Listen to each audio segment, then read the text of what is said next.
Ninaamini kwamba kwa kugusa yatima na kugusa wajane, kwa sababu mjane ni mwanamke au ni mama ambaye mume wake amefariki, sio amefariki, na yule mume wake alikuwa ndiye anamsaidia huyu mjane. Sasa baada ya kuondoka mjane anateseka. Mimi kwa kumsaidia mjane, nafsi ya yule mtu ambaye amefariki inaenda kuniombea kwa Mwenyezi Mungu, kwa sababu mimi nikisema naabudu mizimu simaanishi kwamba mizimu ndio Mungu wangu, hapana. Namwamini Mungu na Mungu ndiye anayefanya, lakini kwa kupitia zile nafsi za wale watu ambao wameondoka, kwa sababu wao nafsi zao tayari haziko kwenye ulimwengu wa dunia, wana uwezo wa kuomba Mungu akawasikia direct. Lakini sisi ambao tuko huku hatuna, yani tuna uwezo wa kuombeana ndio, lakini maombi hayafiki direct kama wale ambao tayari hawapo kwenye ulimwengu wetu wa kawaida. Kwa hiyo kwa mimi kufanya mema na kuwasaidia yatima, wajane na kusaidia watu wasiojiweza, na gusa mioyo ya wale watu ambao ndio yalikuwa majukumu yao kusaidia hawa watu.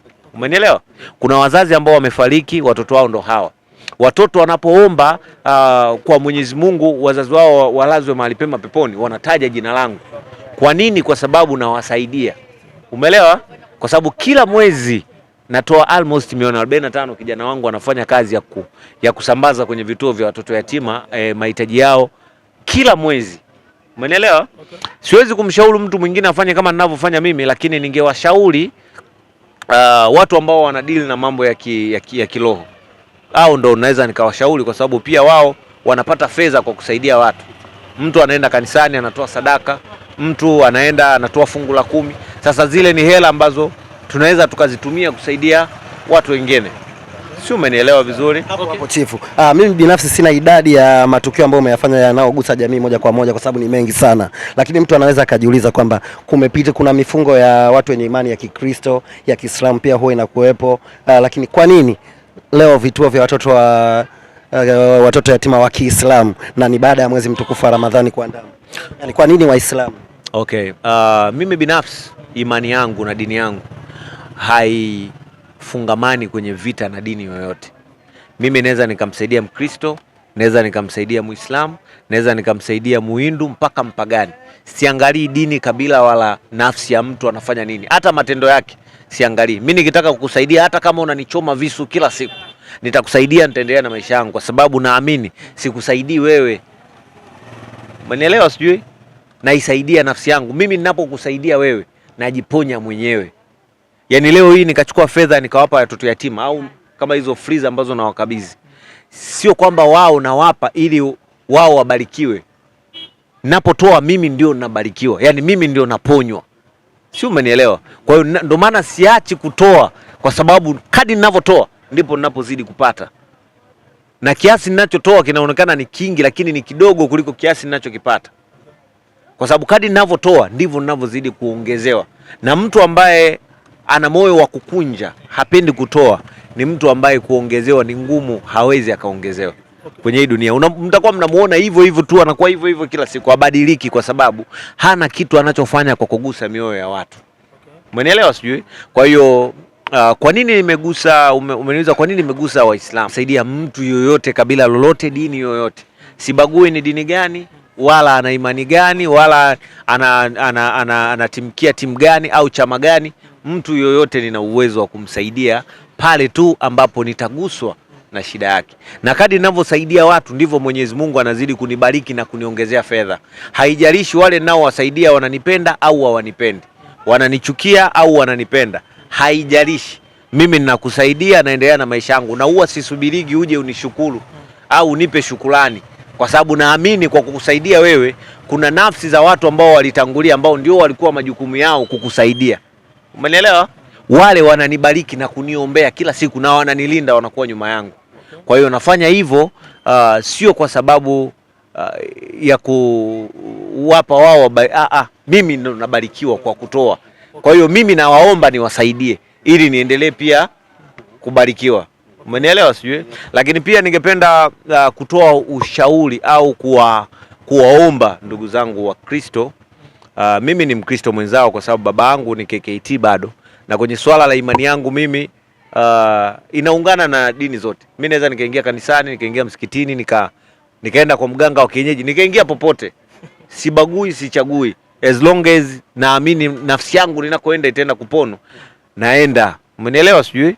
Kwa hiyo ningewaomba ndugu zangu wa Kristo, kama kuna uwezekano wa kuwasapoti ndugu zetu Waislamu, kwa sababu ni ndugu zetu, kama kuna namna ambavyo tunaweza sasa hivi wako kwenye kipindi cha mfungo, mchana mtu unakula chakula, unaweka vyakula barabarani, unafanya nini, tutakuwa tunawakosesha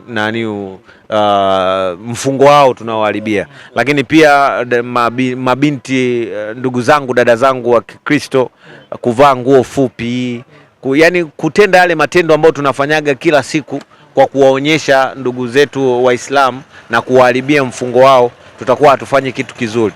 Kwa hiyo tungeungana nao, tuwasupport, kwa sababu Mungu tunayemwabudu ni mmoja. Okay. Mungu tunayemwabudu ni mmoja. Wakristo, Waislamu, wote tunamwabudu Mungu mmoja aliye hai ambaye yuko juu. Okay. Kwa hiyo tuungane kwa pamoja kusaidiana. Okay, Chief Godlove, kwanza hongera sana kwa ambavyo unavyoparticipate kwenye jamii. Lakini kwa mwaka jana tukio ambalo lilikuwa tukio kubwa na nadhani inaweza likawa ni tukio la kihistoria, ni tukio la kugawa mchele kuanzia saa 3 asubuhi mpaka jioni. Na wengi walijaa pale, tunaona watu mbalimbali waliweza kujitokeza pale. Lakini pia na matukio mengine makubwa sana ambayo unafanya na ya kusisimua. Lakini pia licha ya hiyo pia magari ambao unatembelea msururu mrefu wa magari, kuna the way ambavyo umeweza kuregister, yani kila plate number ina jina lako. Godlove 1, Godlove 2 na vitu kama hivyo. Hivi Chief Godlove, mimi nataka leo uniambie kwamba pesa wewe unapata wapi? Yani nini chanzo chako cha fedha?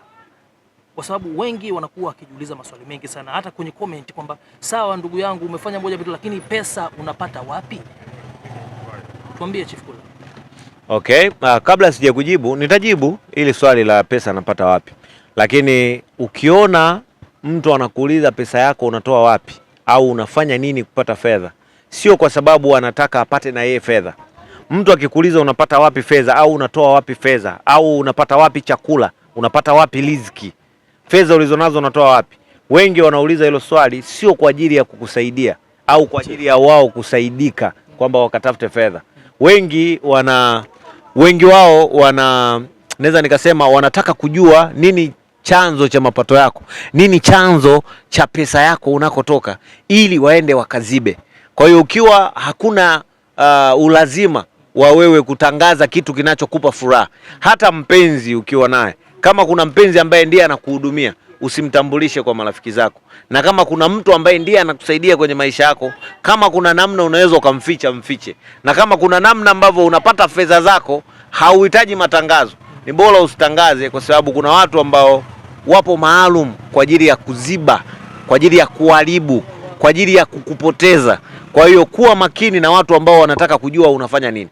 Mtu ambaye anakuuliza unafanya biashara gani au unafanya nini, muulize unataka kuniajiri au unataka nini. Mtu akikuuliza fedha yako unapata wapi, wengine wanakuwa ni wachawi, wengine wana vijicho, wengine hawataki kukuona hapo ulipo, na wanataka wajue umepata wapi ili waende wakakuharibie. Kwa hiyo binafsi sintaenda kuzungumza direct hela napata wapi.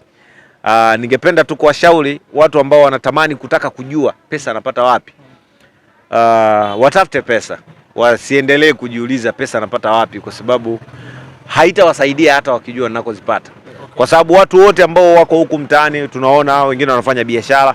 Wewe unapita Sinza pale, Sinza sio, unakuta mtu amepanga frame ya 1,500,000, lakini ndani ya frame amejaza chupi tu, tena chupi hazifiki hata 100.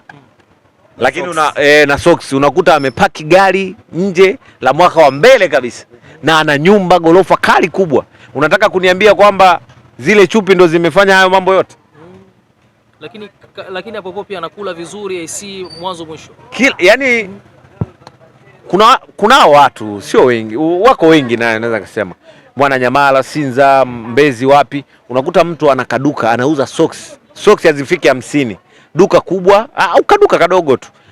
Nje amepaki BMW, ampaki Benz, kapaki Maybach.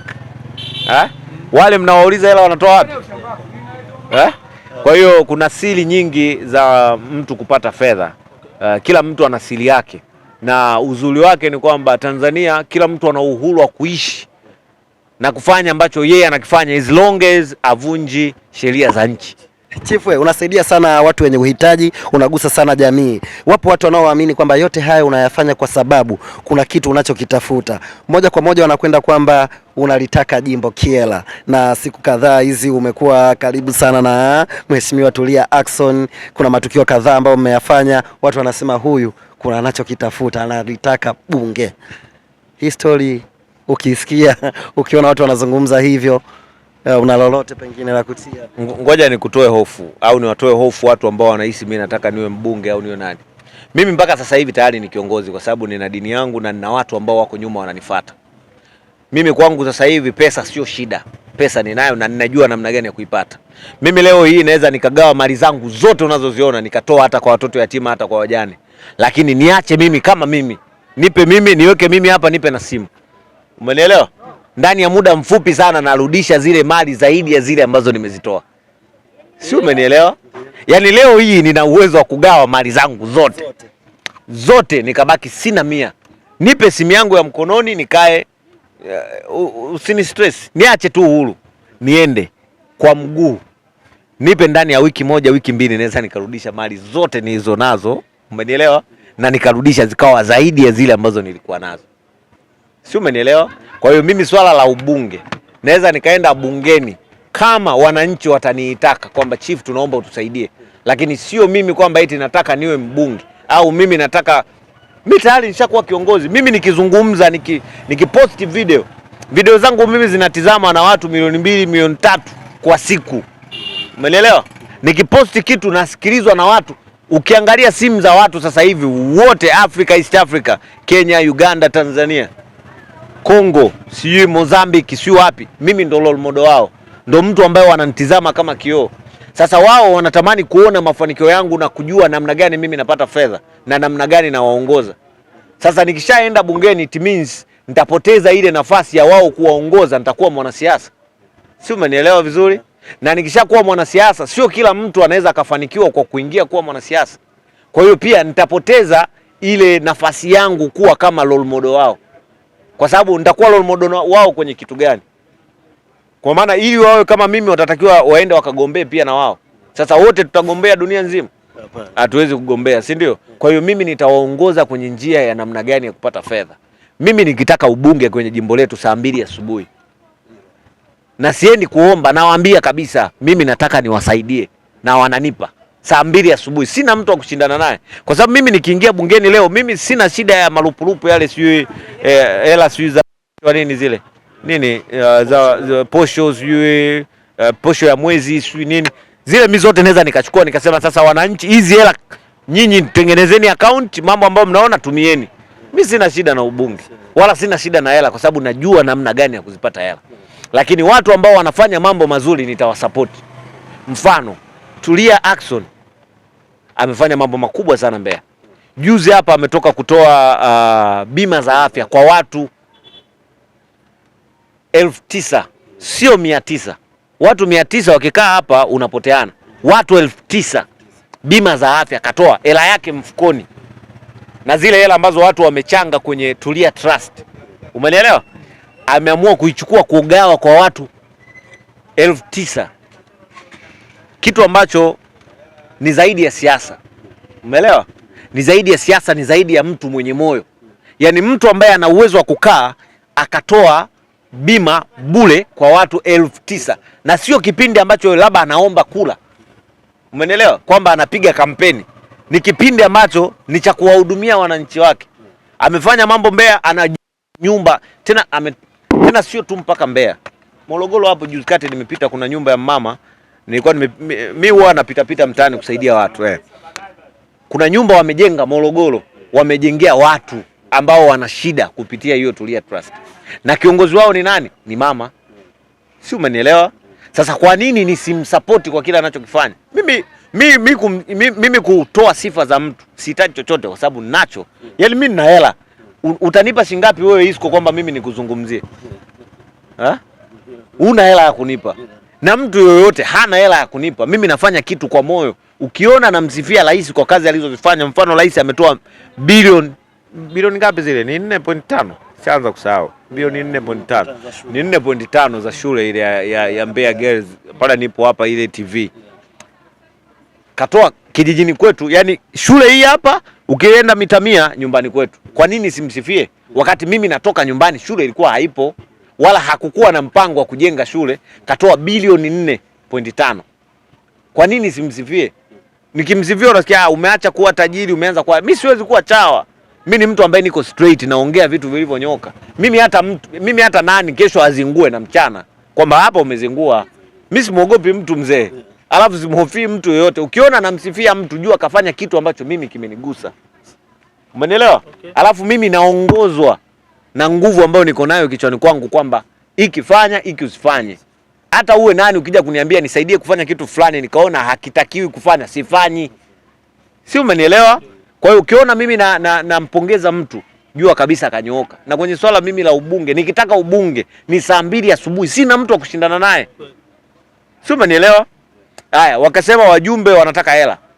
Mimi nina hela, nawapa. Umenielewa? Wakisema sijui nini, sijui kampeni, kufanya kampeni si ni hela. Hela ninayo. Nini kinanisumbua? Sitaki tu bunge. Mimi kazi yangu ni kuongoza watu na kuambia watu watafute fedha. Watu wajue namna gani ya kujikimu. Watu wasikae muda wote wanaizungumzia serikali na kuilalamikia. Umeelewa? Unaamka asubuhi unakaa kwenye bao. Toka saa 1 asubuhi mpaka jioni. Unakuja unamlaumu rais, unasema rais wa nchi haya, umekaa kwenye bao haujafanya kazi yoyote. Haya, mfano wewe umri uliopo sasa hivi una umri gani? Una umri gani? Miaka 30. Haya, kwenye hii miaka 30 unaanza kumlaumu sasa hivi rais ambaye hajamaliza hata miaka 5 kwamba amekusababishia wewe maisha magumu. Uone kama wewe ni mpumbavu? Wakati Benjamin Mkapa kapita nipo. Benjamin Mkapa rais kapita, upo. Kikwete upo. Wote upo. Leo hii unakuja unamlaumu rais kwa nani? Kwa makosa yako. Tena ni upumbavu wako.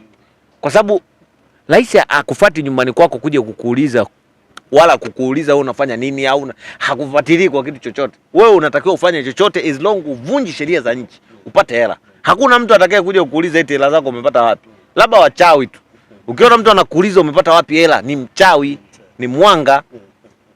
Sio, umenielewa tajiri? Tumezungumza sana ndugu yangu, sikuchoshe tajiri. Nimalizie hapa. Leo nimchomekee swali moja alafu tuendelee. Ulizungumzia hapo kuhusu namna unavyofuatiliwa East Africa. Nikakumbuka moja kati ya comment ambayo niliona jana wa Kenya bwana. Wanasema kwamba washatukalisha kwenye muziki baada ya msanii wao kufanya performance kali ya live. Wanasema bado huyo tajiri yenu. Sasa mimi kwa Kenya, mimi kwanza sasa hivi na mpango wa kununua Kenya. Nataka ninunue Kenya. Nataka ninunue Kenya, ninunue na vijana wale ambao wanajifanya wana hela pale. Nataka ninunue, yani nataka niongea kwa sababu mimi rais namkubali sana. Yuko straight afu ni hustler. Umeelewa? Yani ni hustler. Yani ni mtu ambaye mnaweza mkakaa mkazungumza naye kitu kikanyooka.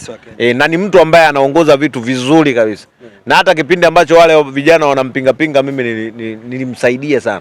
Kwa nini? Kwa sababu niliona kwamba vijana wanaendeshwa na hisia. Yani wanalaumu vitu ambavyo hawavijui. Umeelewa? Sisi vijana ni rahisi sana kuja kusetiwa tukiwa tuna njaa.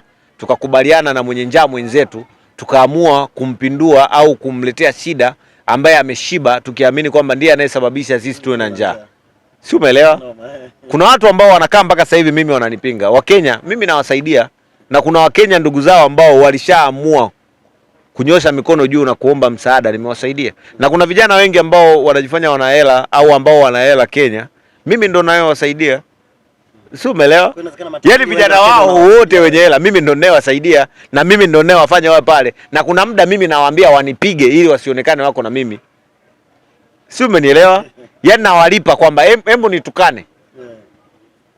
Ananitukana namlipa hela kwa sababu mimi kutukanwa sio issue. Mimi natukanwa toka na kipindi kile cha mbao nilitukanwa na nchi nzima ndio kawa wa Kenya.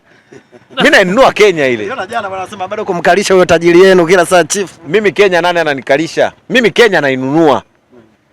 Yaani hela nilizonazo mimi nanunua Kenya nzima ile. Mombasa, Godla family. Yaani Nairobi, Mombasa, Naivasha, sijui nani wapi kule Kilimani, sijui Kakamega, nanunua hizo zote. Umeelewa? Nanunua hizo zote. Alafu wananchi wa pale ambao watakuwa wana kiburi nitawapeleka ushago, lakini wale ambao watakuwa wamenyooka nitawaacha wale bata mjini. Ambao watazingua unawatoa kwenye nchi. Na watoa. Kwa vijana wa Kenya wajiandae Mapema tu. Mwenye mieyusho anaondoka. Kumaliza na hili kwangu mimi. Tuliona clip ya gari yako mpya almost milioni 500 sasa hivi. Pengine kuna mtu anaweza akasema Chief ana spend a lot of money kwenye kuinvest kwenye magari, lakini sio kwenye vitu vingine. Mtu kama huyu ambaye anasema unapenda kuinvest kwenye magari na sio kwenye vitu vingine, comment yako ni ipi Chief? Okay. Huyo ana haki ya kusema na invest kwenye magari kwa sababu magari mimi ndo ninayopenda. Unajua vijana wengi tumeaminishwa na wazazi wetu ambao walikuwa ni maskini, wana njaa, kutuaminisha kwamba mtu ili uwe tajiri ni lazima ujenge, ukishajenga uoe. Sasa kuna sisi ambao hatujengi, tunanunua. Yaani mimi nyumba nikiona wewe umejenga, umefeli, nanunua nyumba yako, nanunua na gari. Kwa hiyo wazazi pia na wao kuna muda sio wa kuwasikiliza sana. Umeelewa? Wazazi wetu sisi walituamini. Mfano kama mimi hapa. Mimi ningewasikiliza wazazi wangu mpaka leo ningekuwa nimefeli. Kwa nini nimefeli? Walinilazimisha nioe kipindi ambacho nilikuwa form ngapi? Nimetoka kumaliza form 4. Kuna binti mmoja alionekana anaonekana ana akili mtaani, wazazi wangu wakaanza kunilazimisha nimuoe yule binti. Kwa nini? Kwa sababu nilikuwa naonekana na maisha angalau tofauti kidogo na vijana wengine pale mtaani. Kwa hiyo wakawa wananilazimisha nifanyaje? Nimuoe. Kwa hiyo ningeoa ningepotea. Ndio maana nasema pia kuna muda sio wa kuwasikiliza wazazi. Yeah. Kuna muda ukiwasikiliza wazazi unapotea. Sasa mfano mzazi wangu mimi hajawahi kuwa tajiri na hajui kitu chochote kuhusiana na utajiri na hajui masuala yoyote yanayohusiana na utajiri. Ananishauri vipi kuhusu utajiri? Ananiambia soma uwe tajiri, au ananiambia sijui lima uwe tajiri, au yani kuna baadhi ya vitu anakuwa na hiki usifanye, ananiambiaje hiki usifanye, hiki fanya, wakati yeye mwenyewe hajawahi kufanya. Ndio maana hana. Ukileta mchezo unachezea maisha yako. Yeye yake alichezea, tuache sasa na sisi tucheze sasa hivi. Karimu Story Live. Bonyeza hapa kusubscribe na bonyeza hapa kwenye alama ya kengele ili usipitwe na video mpya kila inapowekwa.